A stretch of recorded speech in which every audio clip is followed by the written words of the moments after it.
It's been a hot minute since I've uploaded.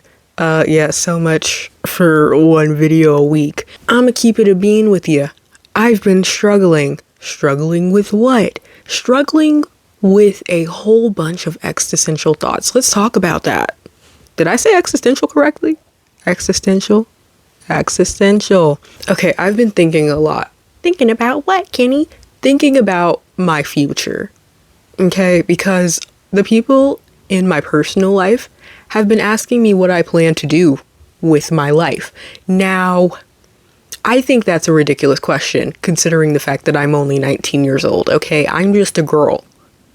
And if I'm being completely honest with you, I mentally stopped aging when the big cough, the worldwide cough, when that came around. Like, I still mentally am kind of stuck at 16, not gonna lie.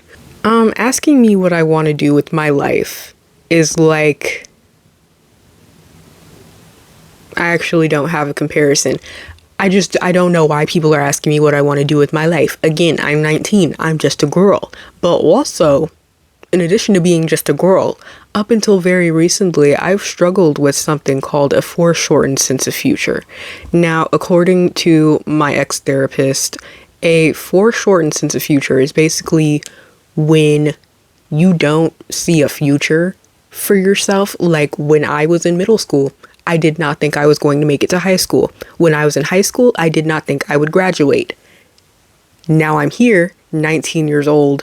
It's been almost 2 years since I graduated high school, and I didn't go to college because I just wasn't vibing with it. Now, a foreshortened sense of future can come from a few different things. For me, it came from one, struggling with my mental health for a very long time.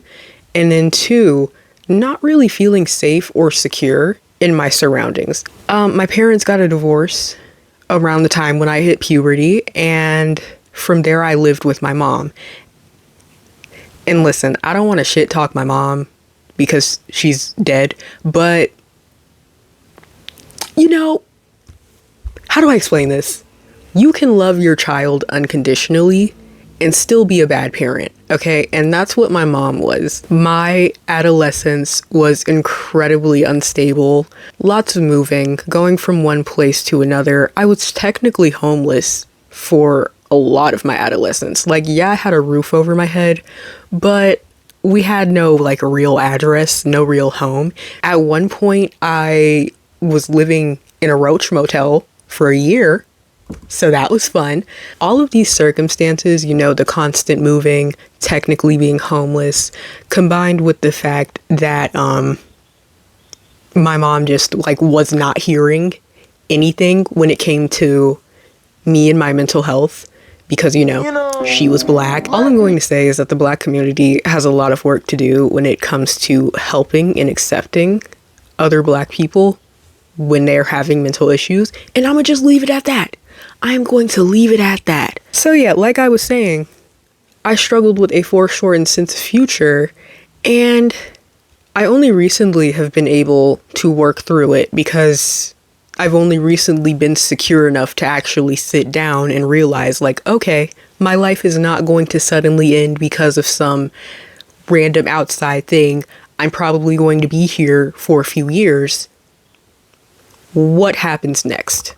You see, because I never planned to make it past the age of 18, I never made plans. For example, I never planned to go to college because I never thought I was going to graduate. As a result, I'm not in college now because the more I sat on it, the more I was like, this is something that's going to take planning. This is something that I don't want to go into blindly.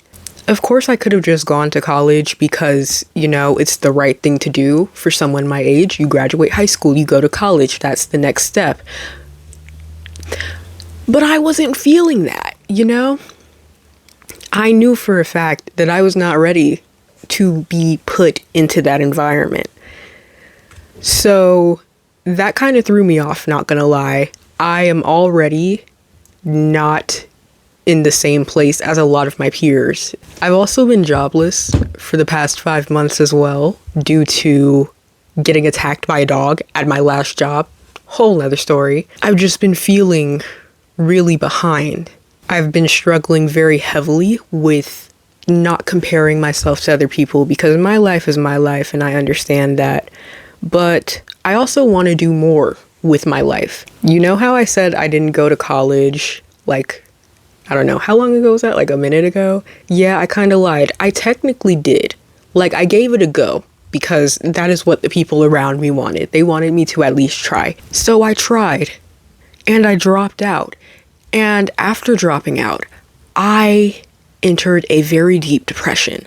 I felt like a failure.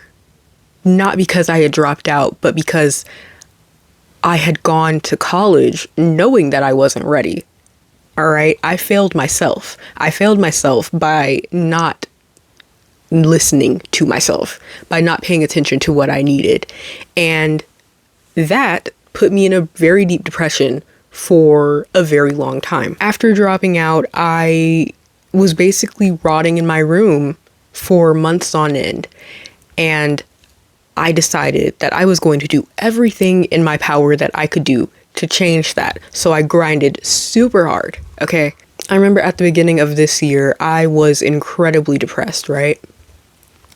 And I was like, I'm going to do everything in my power to not end this year in the same place that I started. So at the beginning of the year, I put all of my time into getting a job, right? Because that was what people were telling me to do. They were like, if you're not going to college, get a job. Fair enough.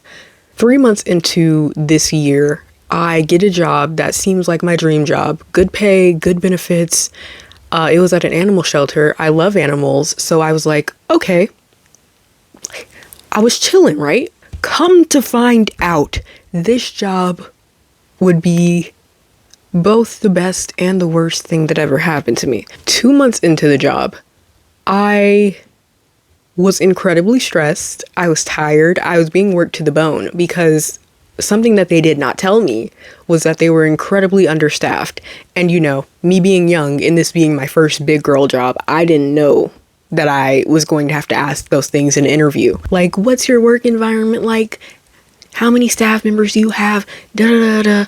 I was just happy to be making money and be around dogs all day. 2 months into the job, I end up getting attacked by a dog named Sherlock, right? Sometimes I can't believe I got attacked by a dog named after a Shiny song. I cannot listen to that song without thinking about him and him chewing on me and trying to turn me into Purina. Oh my god. That shit's so funny. I'm sorry. Oh, I'm curious, yeah. Sonika. You just got jonged. Anyways, I get attacked by this dog, right? And they give me 2 weeks off. Well, they didn't give me that. I was more like, I'm taking 2 weeks off. Okay, I'm not coming back to work. Give me a break.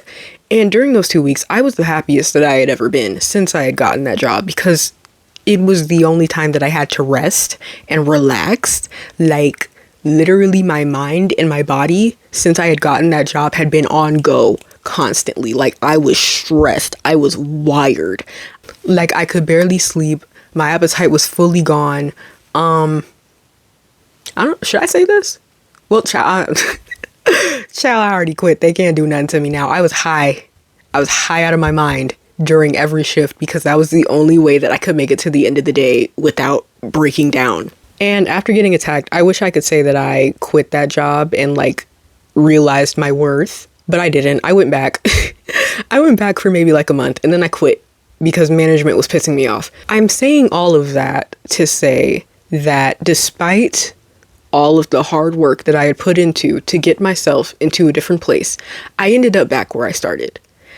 After I quit that job, I'm not gonna lie, it's been hard to find a new job, especially one that pays as much as my old job. Like, I don't think it's unreasonable to not want to work for less than I already have. But at this point, it's looking like I might have to. Ending up back in the same place that I started threw me again into a very, very deep depression. I was just like, damn, bro, like I worked my booty off to get out of this place, to get out of feeling stuck. I was sick of seeing the same four walls. I finally got out and now I'm back. Wow. yeah, I was feeling very frustrated. I was pretty much like at the end of my rope mentally. And yeah, no, there's really nothing else to say about that. I was tired. But the thing that I've learned about being tired and being frustrated and being angry about being put back in the same place is that it doesn't get you out of the same place. You have to put forward the effort, right? The problem is that I don't know where to go next because I never planned to be alive this long. The silver lining, because I have to find a silver lining in everything or else I will snap my neck. The silver lining has been that I have finally had the time and the space and the mental stability all at once to be able to sit down and actually think about what I want to do with my life next. And I don't think I would have had that had I kept working at that job. Like, when I tell you that job threw my nervous system so out of whack, even after I quit for a month, I was waking up in fight or flight. Like, I was waking up anxious, just like ready to go, go, go. And that worked while I was working.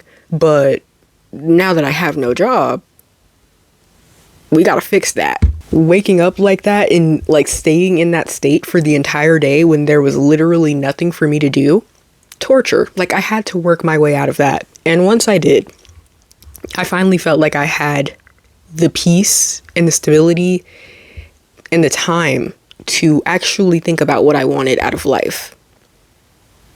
The problem is that I still don't know what I want out of life, and it's been 5 months since I quit that job. About a week ago, it's been like 5 months since I lost my job. About a week ago, I sat down with my father. Since my mom has died, my dad and I have been getting pretty close. And for the first time, I was able to open up to him about how I'm feeling. I was just like, I'm not happy about where I am in life, and I'm so tired of working and working and working just to be put back in the same place. And he was like, Kennedy, sounds like you're putting a lot of pressure on yourself. And pressure is not necessarily a bad thing, but without motivation, it's not helping you. And him saying that very much did rewire my brain, because it was like, wow, like, I'm putting all of this pressure on myself, but I'm not actually working towards anything. So I'm really just beating myself up for not being where I think I should be in life. So I turned that over in my head a couple of times. And then I told my dad, I was like, I just don't know what I want. Like, that's the biggest thing. Like, I could give you a bunch of short-term things that I want. I want to be able to make money off of my content. I want to travel. I want to do this. I want to do that. But would those things fulfill me, basically? Would those things fix the emptiness that is in my soul? And my dad was like, I can't answer that for you. And I was like, that's fair. That brings us to today, right? As of now, I'm still not sure what I want to do with my life. And I'm also still feeling very uncertain about the future. But the good news is that me feeling uncertain about the future doesn't scare me anymore. In fact, it's something that I'm excited about. Lots of stuff has happened to me.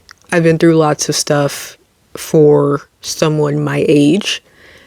And yeah, it very much did mess with me feeling like I could actually control my life. Like, up until very recently, I was the kind of person who was like, oh, I'll just go wherever the wind takes me. But I'm finally realizing that that's not enough. Like, if I want to live a life that makes me happy, I'm going to, at some point, have to sit down and think about what I actually want to do. As of now, I still very much do feel like my future is uncertain. But that is no longer something that scares me. I do have a touch of the tism. Most people with ADHD tend to have a touch of the tism. So that means my pattern recognition is A1, right? So the fact that I can't predict what might happen next in my life is a little scary.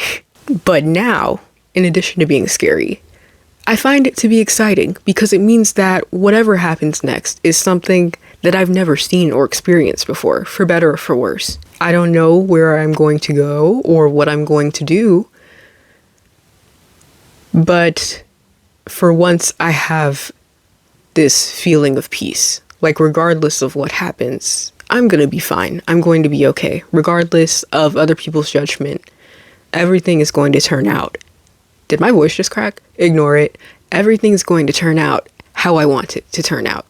Or how it needs to turn out, rather. Because one thing I've learned about life is that, you might not get what you want, but you will get what you need. Where did that accent come from? I guess that's it. That's it for me. I love how I just sat here talking for like 20 minutes just to not answer my question. I never planned to live this long. What's next? Child, I don't know. I don't know. And that's okay. Maybe that clarity is something that I'll find in the future. But for now, I'm gonna take it one day at a time. And hopefully that's enough. That's it. Thanks for watching.